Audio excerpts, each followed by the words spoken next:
अस्सलाम वालेकुम, मैं हूं गुलाम हुसैन और ये मेरा यूट्यूब चैनल है मैथमेटिक्स एमयूएल के नाम से। तो हर बंदा मेरा चैनल सब्सक्राइब कर ले और साथ में लगे बेल आइकन के बटन को प्रेस कर ले ताकि मेरी हर नई आने वाली वीडियो आपके पास सबसे पहले होगी। तो मेरी हर वीडियो जो मैथ के रिलेटेड होगी, जो आजकल हम जो शॉर्ट सिलेबस है वो डिस्कस कर रहे हैं।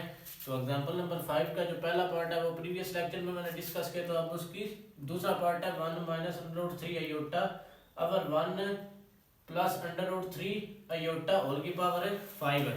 तो ये वही थ्योरम का जो है ना वो the real and imaginary part का पार्ट 2 है, वो डिस्कस करेंगे। बस जस्ट वहाँ पे पावर n थी और x प्लस आयोटा y था, तो यहाँ पे उसकी वैल्यू दी हुई है।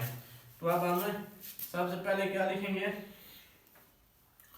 सबसे पहले उधर भी हमने यही फाइंड किया था कि r1 x किसके इक्वल होगा, x इक्वल होगा r1 cos थीटा 1 के और y इक्वल होगा x1 और y1 is equal to y1 equal होगा r1 sin थीटा 1 के। और इसी तरह r1 cos थीटा 1 अब किसके इक्वल होगा, x की वैल्यू रियल और y की वैल्यू इमेजिनरी पार्ट होगी। तो इसी तरह जो नीचे होगा उसको x2 लिखेंगे, x2 is equal to r2 cos 2 theta और y2 is equal to r2 sin theta 2। ठीक है, अब इसकी जगह पे वैल्यू पुट कर देंगे, r1 cos theta 1 is equal to 1 और उसके बाद r1 sin theta 1 is equal to under root 3। ठीक है, माइनस का अंडर रूट 3 आएगा और इस तरह r2 cos theta 2 is equal to 1 और r2 sin theta 2 is equal to under root 3। ठीक है, ये वैल्यू आ जाएगी। अब हमने क्या फाइंड करना है, पहले r1 फाइंड करना है, फिर r2 फाइंड करना है, फिर दोनों के एंगल फाइंड करना है, तो वो पुट कर देना है जस्ट।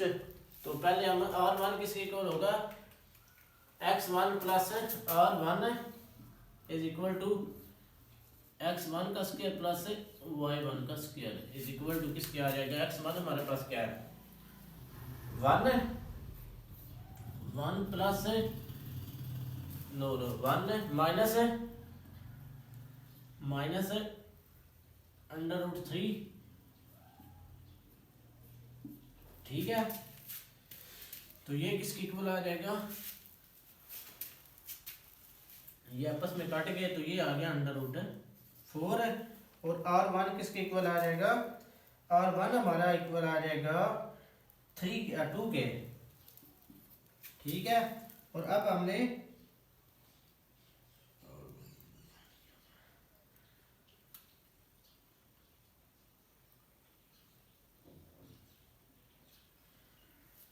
r2 फाइंड करना है, तो r2 हमारा क्या होगा, r2 is equal to same वही चीज आ जाएगी 1 का square plus under root 3 whole का स्क्वायर है, तो ये आपस में कट गए तो ये आ जाएगा under root 4 is equal to ये क्या आ जाएगा 2। ठीक है, r2 हमारे पास क्या आना था, x2 का स्क्वायर प्लस y2 का स्क्वायर है, तो वो सेम वैल्यू थी। तो इसका मतलब है कि r1 हमारे पास आ गया 2 और r2 हमारे पास भी आ गया 2। अब हमने थीटा फाइंड करना है, तो tan इनवर्स किसके, थीटा 1 किसके इक्वल आएगा, tan inverse of y1 over x1 है। तो y1 हमारे पास क्या है, y1 हमारे पास है अंडर रूट 3 है, माइनस का अंडर रूट 3 ओवर 1 आ गया, तो ये किसके इक्वल आएगा 60 के, ये आ जाएगा माइनस 60 के। ठीक है, और उसके बाद जब थीटा 2 आएगा ना, थीटा 2 आएगा tan inverse of y2 over x2, तो वो आ जाएगा अंडर रूट 30 और सॉरी अंडर रूट 3 ओवर 1 है, तो ये आ जाएगा 60 का। ठीक है, तो हमने ये चार चीजें फाइंड करनी थी, r1 हमारे पास 2 आया, r2 हमारे पास 2 आया और थीटा 1 क्या है 6 और थीटा 2 आया 60। अब हमने क्या करना है, अब हमने वैल्यू पुट करनी है, ठीक है। तो हमारे पास क्या था, और हमारे पास आना क्या था, ये आना था और cos theta plus iota sine theta, और हमने कॉमन ले लिया शुरू से पावर 5, और यानी कि जो पावर n होती है ना उसको लिख लें r cos theta plus iota sine theta, और उसकी भी पावर 5 आ जाएगी, यानी दोनों की पावर अलग अलग लिख ली। तो अब हम इसमें इनकी वैल्यू पुट करेंगे तो वो आ गया r की वैल्यू की 2, cos क्या है cos थीटा, ये 1 है और ये भी 1 है, ये 2 है और ये 2 है, cos थीटा 1 हमारे पास क्या आ गया था -60, और प्लस आयोटा साइन थीटा 1 क्या आया था -60, ठीक है, और की पावर 5 है, जो बटे में r की वैल्यू क्या आई थी 2। अब cos 2 थीटा हमारे पास क्या आया था, ये आया था cos 60 प्लस, और यहाँ पर एक माइनस की वैल्यू आनी चाहिए थी, ठीक है। अब साइन 60 और इसकी पावर भी 5 आ गया, सॉरी यहाँ पर प्लस था ना अलामत।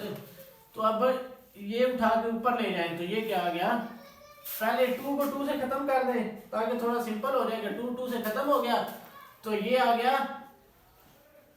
cos -60 plus iota sine -60 power 5 है, और उसके बाद cos 60 प्लस साइन 60, और ये जब ऊपर जाएगा तो इसकी पावर क्या हो जाएगी -5 है।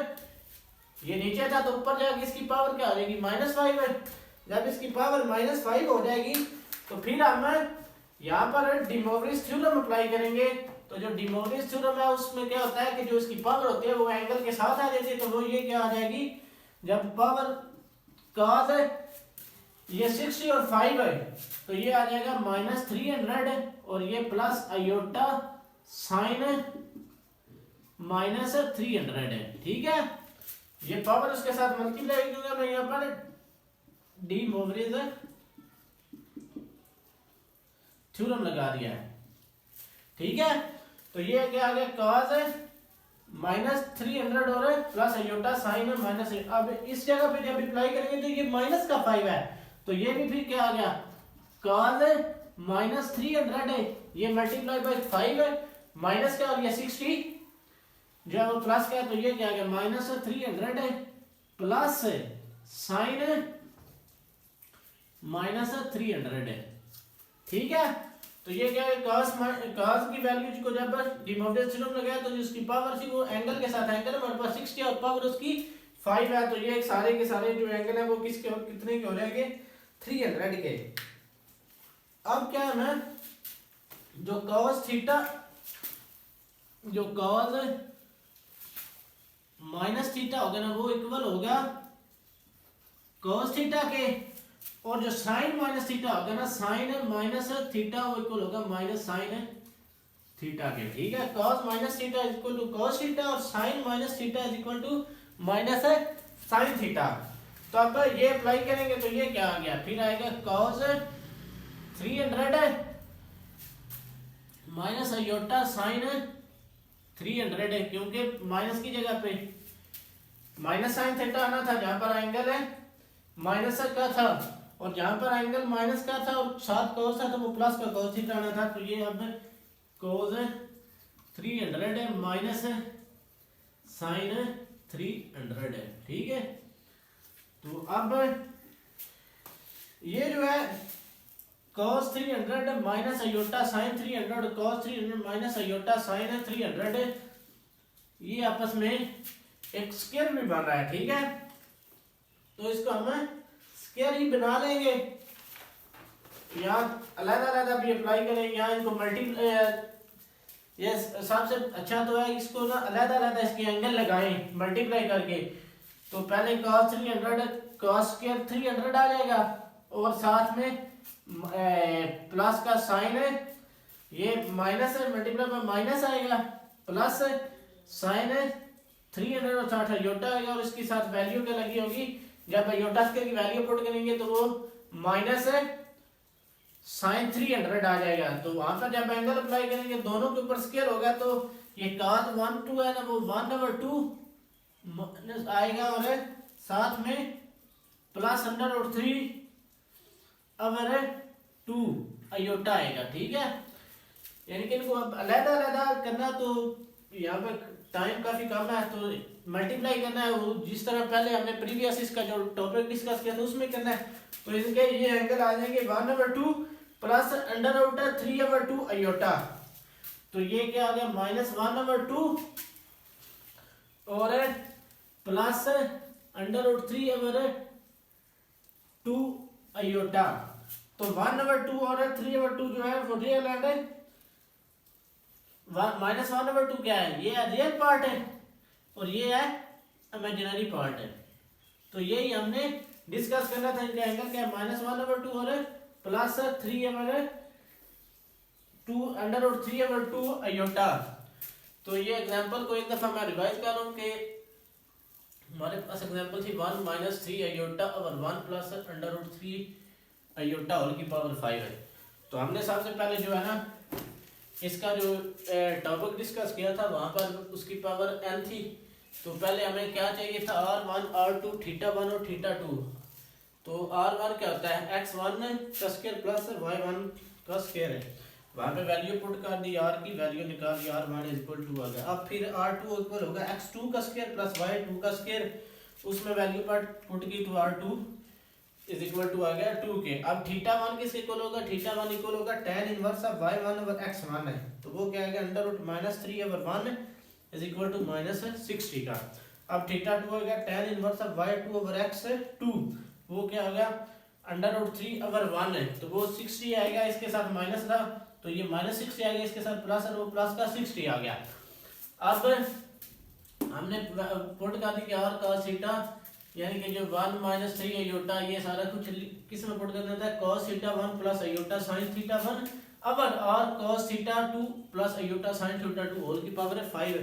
यहाँ पे दो स्टेप शॉर्ट किए तो क्योंकि पहले ये होल की पावर 5 आना था, फिर हमने सेपरेट करना था और कॉमन निकालना था, क्योंकि r cos theta 1 plus aorta और 1 sin थीटा 1 आना था। ठीक है, तो हमने r भी कॉमन ले लिया, यहाँ पे डायरेक्ट ही और ये सेपरेट भी कर ली, ये 5 की पावर जो है ना ऊपर नीचे, फिर इस पे एंगल अप्लाई कर दिए। तो एंगल अप्लाई करने के बाद हमारे पास है cos जो है θ1 था वो -60 और θ2 था वो 60 था, वो अप्लाई कर दिए। उसके बाद ये नीचे वाले के ऊपर ले गए तो यहाँ पर 5 और ये पावर -5 में हो जाएगी। फिर हमने डिमोवरेज थ्योरम लाया, डिमोवरेज थ्योरम में होता है जो इसकी पावर होती है ना वो एंगल के साथ मल्टीप्लाई हो जाती है, फिर एंगल के साथ मल्टीप्लाई होने 60 × 5 है 300 है।